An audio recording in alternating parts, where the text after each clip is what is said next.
get my piece of abalone and tie that on there.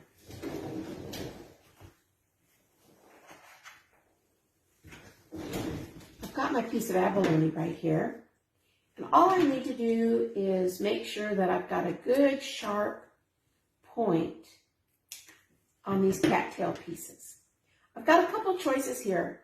I could pull these through and make a bow, or I could pull these through like that, okay? If I didn't want a bow, and then I could move that right to the back. And I think I'm going to do that this time. See that? And what would I do with that? I would make sure that I could, once again, create a little space where the last weaver was at. Move this right to the back, just like that. Make sure all the slack was out, okay? Then I would take this other weaver that's in the front, create a little space, just like that. Push this to the back.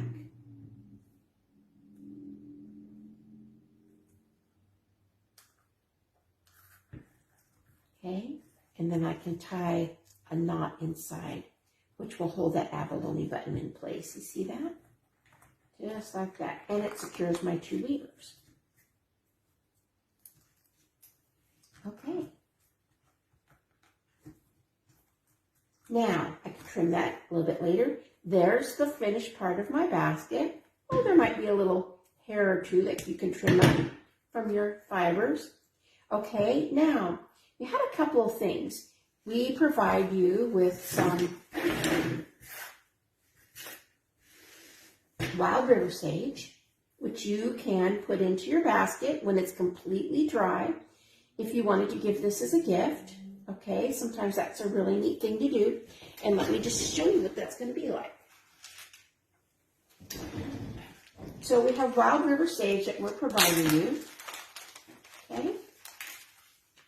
And you could simply put it in there in a bundle. You could put it in there as a small bouquet. There's leaves and seed heads. You could decide if you wanted to put this like maybe in a little sachet. It's also a nice way. It's always nice. We're going to give you plenty of wild river sage in the first few baskets that you can really stuff that full. Now, you might say, hey, I want something to hang this.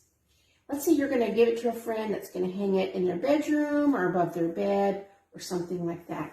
This is really simple.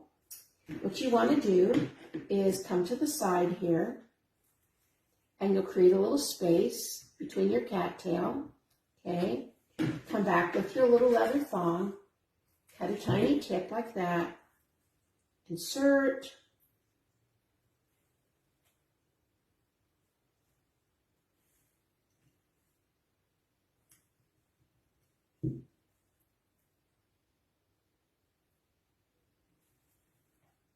use your awl to push it in.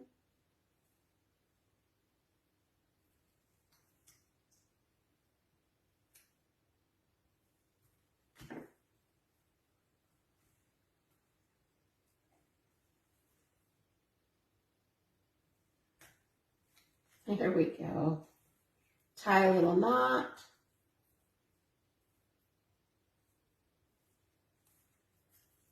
And repeat on the other side. And then you can actually hang that as a gift. And of course, please don't put your wild sage in until your basket's completely dry, because we wouldn't want anything to mildew. And this is mugwort or wild river sage that we gather nearby. And yeah, it makes a wonderful gift, smells lovely, and it adds a little medicine to your basket. Okay, guys, that's it. Thank you so much for joining me. Hope you've enjoyed making your first cedar and cattail basket. And hope this wasn't too complicated. Feel free to email me or text message me if you have any questions or if you struggle at all. I'm here to help you, and I appreciate it. And you have enough material for 2 baskets, so we'd like to encourage you to Maybe give your first basket away as a gift. That's always a good thing to do. All right, Mase, thank you.